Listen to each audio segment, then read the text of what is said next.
Ug unsa may maabot, di gihapon mo kalimot. Kung asa ko gasugod ug kinsa tong naspalibot. Mga kuyog sa pagharong panahong nagkamalisod. Sa gipiling agianang ganahang maabot. Maong gibuhat unsay angay hangtod nay mapamatuod. Gasubay sa proseso bisan pa nga gaaginod. Tanan giganapan gipalagan ng mga sungo. Gilihukan mga plano, wala lang gapaabot. Kung natumba ka ni adto importante ni barog. Nakatun sa mga sayop ug pasagad ug turok. Dere lahi mga galawan gamit ari inutok. Og di kaswitos agianan ay pataka og sulod. Mauna ang nakatuna nako sa mga naslikod. Inyong tambag ang gibalon isip ako nagsunod. Nakadawat kog respeto tungod kamoy gatulod. Pakisama sa parehas bisag dili sa suod. Mauna ang mga nakuha nakaalam sa mong hood. Diskarte ang kasikas wa gaba silang samud. Ari pata sa mong duwa maong dini masabod. Nagligay na sa kasamok maong tapok perbigod. Moneymaker mga kuyog sa kalsada natural.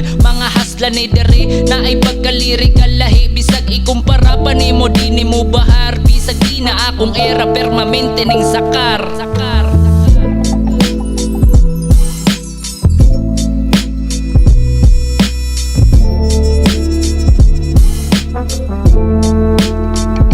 Connection gipadaghan ako bay di na atraso. Nakapokus sa diskarte hangtod nga makabuelo. Hagbay ra ko nga andam di na bagong madihado. Gikan ra ko sa wala nga naninguhas mga duelo. Klasik-klasing pagsuway na ang mga naagian. Kapila na nasukamod ni barog way pagtagam. Para sa akong gipanguptan bay ako ning barugan. Unsa man ang madangatan sa gitaak na kong dalan. Kung magbunga man o dili akong mga hinaguan. At diswa ko nagpatuyang tanan akong gilihukan. Gibuhat unsay angay ug wa na ko gihunungan. Way gisayang ug gisulitan nan di panindigan. Hangtod na baid ko sa kung kaugalingong paraan. Sakripisyo ang puhunan ari akong gilaan. Nagkugi hangtod maabot mga planong gitapigan. Di pa uwahe tanan maungawa. Nagpakahuyang sa padulngan kahibaw kung ari wa ko'y masaligan. Maungwa nagpakampante sa mga makauban. Kay dere dilitan ng tinuod pwedeng makauban. Kapakyasan sa nangagi ang nagsilbing pagtulunan.